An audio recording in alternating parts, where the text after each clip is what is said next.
What's up, my good people? Welcome to the CJ Moneyway Show.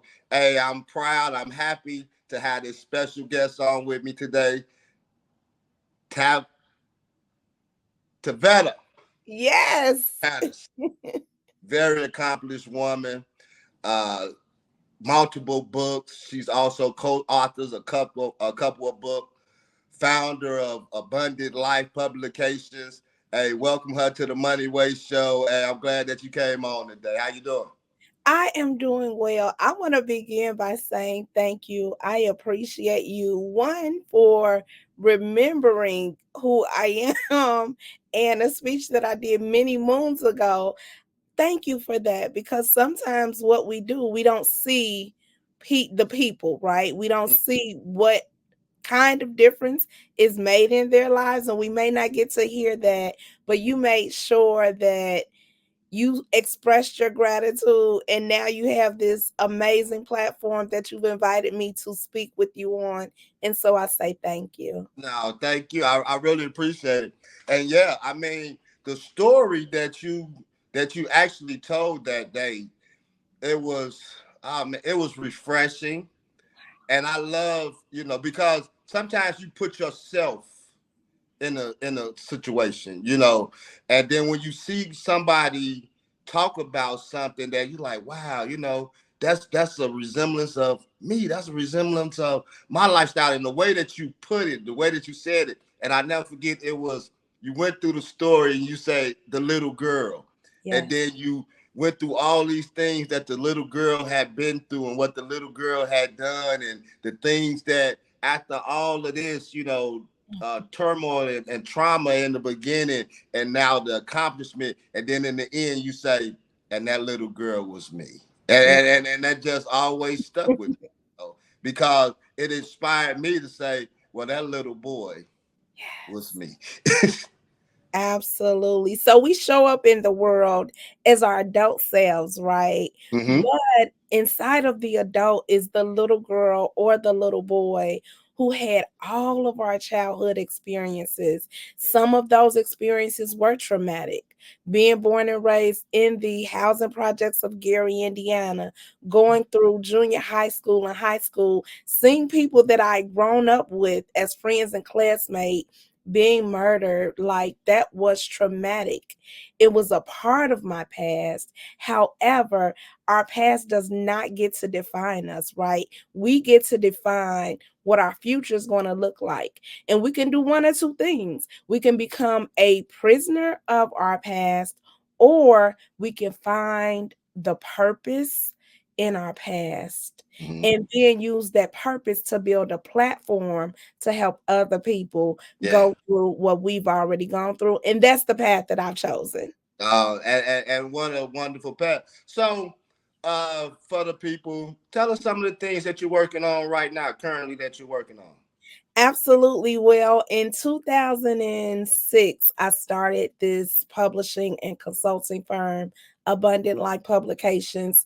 Today, we have been blessed with the opportunity to publish 16 books, to publish 10 magazines, to produce 13 television programs, all from the very same community where I once experienced trauma.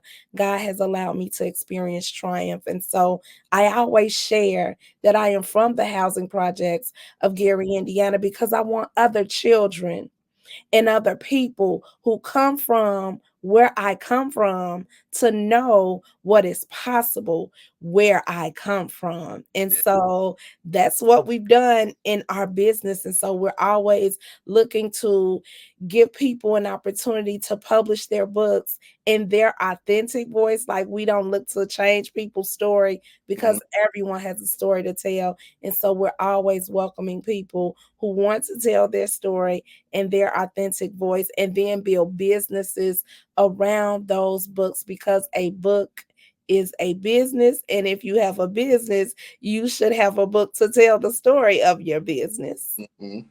I, I appreciate that because after the show, I do want to talk to you. I do have some things that I've been Awesome. working on coming down the pipeline. And so you say that you help people published books in it. So is it any type of jam, you know what I'm saying? Or is it just spirituality, Christian books, or is it, you know? We've done a variety, right? So we've done memoirs, we've done novels, we've done stories of people who were once I have a friend that I went to school with, junior high school and high school, was shot in the head, lived to tell the story, and so we published his book. I have a young lady named Shayna. A few years ago, she experienced being blind and she wanted to write a book, right? And it was like, how do you write a book if you cannot see? Well, she reached out to me and we were able to audio transcribe her voice and transform that into her book. And so we take people from all walks of life and we give them a place to tell their story in their authentic voice. Of course, we have faith based titles. Our goal is to reach the world, though, to take the message of the gospel, the good news, even if you've experienced trauma, and put it in a format in a book where no matter what walk of life people have come from, they can understand what it is you're saying, the pain that you went through, but how you found the purpose and utilize that purpose to build a better life. And as we were close, my first place of residence was Dora Miller, East 20th Place. The DM, huh? Yeah, we was right Yes, door there. Only yes, thing that was separating us was old Marshalltown. literally. So you probably know some people that I know. Yes, I'm sure. I know that's a fact. But you know, but when you so say like, okay, we was confined in Dormilla, Glen Park, Marshalltown, but then you go out to Miller and you see something different, you know, or Etna or to the west side, you see something different. And it broadens your horizons to a sense. You know, I'm just using that as an analogy. And so sometimes when you come out of where you're at, you know, you'll start seeing some things differently because you entertain more things. You know, why some people ain't never left out of the hood. And so I'm glad that God chose you to take you out of the neighborhood and not only take you out, but bring you back and build a community. And I think that's wonderful, you know. Another question I have to ask is, because I don't know what this is or what it consists of. Okay. You're a freedom writer teacher. What Yes. is a freedom writer? So, have you ever heard of the movie Freedom I've Writers? heard of it. Yes. So, the actual movie, the real life person, her name is Erin Gruelle. She started a foundation in real life. And so I got to travel to California. I spent a week with a fully immersive experience with Dr. I don't know why I'm calling her doctor. She's a teacher, but with Erin Gruelle, with the original students that the movie was made about, and her entire team. And they taught from the perspective of teaching hope. Mm, At the end of that experience, I had met people changing the world from all over the world. I met a Holocaust survivor mm, who I had the opportunity to learn that a person could survive a Holocaust and then not take their joy. I had the opportunity to learn from children who had become adults. But I say children first because the child in us is always there, mm, even when we show up as adults. But I had the opportunity to travel to the school where they made the movie Freedom Writers about in California. We had an opportunity to really deep dive into what it means to teach from a perspective of hope. And so that movie was captivating to me. And so to go to Long Beach, California, and meet the original students, the original teacher, and a Holocaust survivor, it was transformative in every sense of the word, in that I had an opportunity not only to learn, but also to continue the healing process, because sometimes trauma comes in waves, right? We had one activity that week where we had to write a letter about the hardest trauma that we had experienced in our lives. And the healing that took place was like, the best thing I could describe it as is a baptism almost, in a sense, because the children that are within us as adults, sometimes they heal in phases. And so it was a learning experience, an immersion experience, and a transforming experience. Mm. So I'm glad you got a chance to experience that. Um, yeah, that's awesome. So with writing, I believe you have 5 published books yourself and co-authored a couple with your husband. I've written 18. Wow, I was way off. 10 have been published. Okay. 8 are still in circulation. So I guess my question is with that, from like you said, a girl from Gary, Indiana. I was reading somewhere where you say that you graduated top 10 in your class or whatever. So what was the inspiration that motivated you to move beyond where you were at? So I had a mother who instilled in me, if I wanted to continue to live in her house, I had to get an education. Mm-hmm. Education was not optional. Optional. Going to school was not optional, Mm-hmm. even though I was born and raised in the housing projects. My mother consistently told me, "You are college material." Mm-hmm. My mother consistently told me, if you want to stay in this house, you must get an education. My mother, before I knew what my purpose was a pit bull of a guard person over my purpose. Mm-hmm. And what that means is she would tell me, you can't hang with everybody. Can't go where everyone else goes. You can't date everybody. Mm-hmm. She would ask people that wanted to pursue me, that came to our house, where are you going? What are you doing with your life? If they couldn't answer that, when I tell you, she was like a pit bull of a protector over my purpose. I seriously mean that.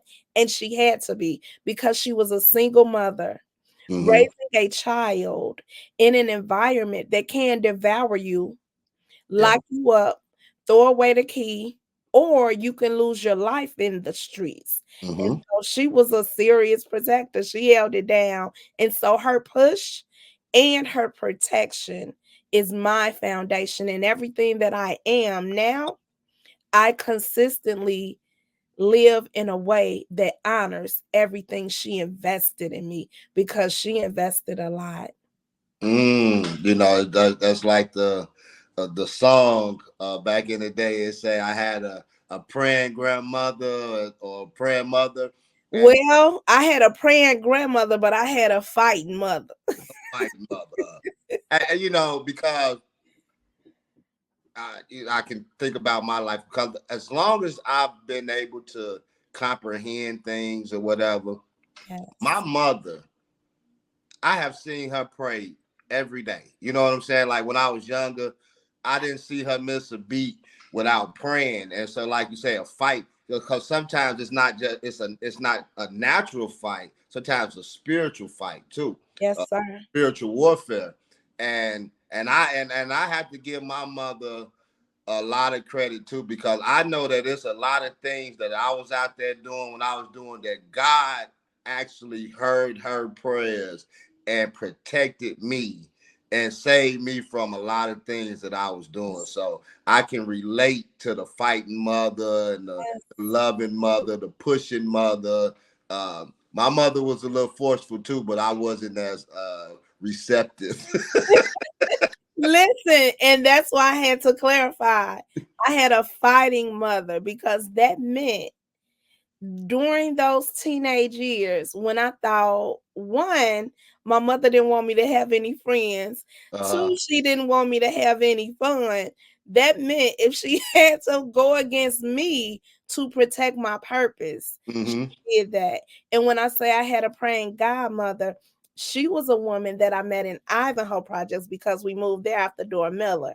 And Mm, she was the one who prayed over me, who gave me the word of God, who told me just like going to school wasn't optional in her place, going to church wasn't optional. And so mm. they both balanced out each other very well and made sure I become who I am today. And it's growth. When I was 8 years old, I was attending Norton Elementary School. I had a teacher named Mrs. Hopkins. Every day, Mrs. Hopkins came to school dressed to the nines Hmm. from head to toe. She'd walk around the school with a pencil in her hand. And so one day she gave me her pencil. And at that moment, you would have thought I had been made the captain writer of the whole school because I was like, oh my goodness, I could be like Miss Hopkins. And I started writing at 8 years old. And I held on to the joy of writing for the last 37 years of my life because I'm 45 now. Hmm. But I held on to the love of writing all of those years. And I'm thankful, one, that God chose me. But I'm thankful too because sometimes people have dreams and life gets in the way. But God has allowed me to live my dream all of my life for the last 37 years. And so that's how I started writing, literally just seeking to be like Mrs. Hopkins because she was absolutely phenomenal. And when she gave me her pencil, I started writing, and it was like I was just writing like a recorder almost. It Hmm. didn't come hard. There was no writer's block or any of that. And so I'm thankful for that. And then my first book that I wrote was entitled The Tongue of Life. It was published in 2002. I graduated college because my mother made that a requirement. I Hmm. gave her my high school diploma and my degree because she made those requirements because she didn't graduate. But I always knew that I would be a writer and a speaker. And so after I gave her the degrees, I went on my publishing journey because I went to college for computers, something totally different. Oh yeah. Yes, sir. And so with the writing and everything, what was the inspiration behind the Abundant Life publication? To provide a platform in the city of Gary, Indiana, where people from Gary, Indiana could have a positive voice and a fair chance to be represented well. Mm-hmm. When I started the company, the only media outlets that existed were portraying the people of Gary as if we had no life, no purpose, no direction. And so when I started the magazine. It was called Gary Life Magazine. Mm-hmm. And that magazine was to promote positive news about the city of Gary, the people who visited here, the people who worked here, lived here, went to school here, made a positive difference here. Mm-hmm. And then I started publishing the books because once again, people didn't have a positive platform to share their stories. And so it was out of just the pureness to want to see people represented as the resilient, diligent, faithful people that we are in the city of Gary. But then once I was able to connect to people online, I was able to take publishing, like open the doors to people everywhere.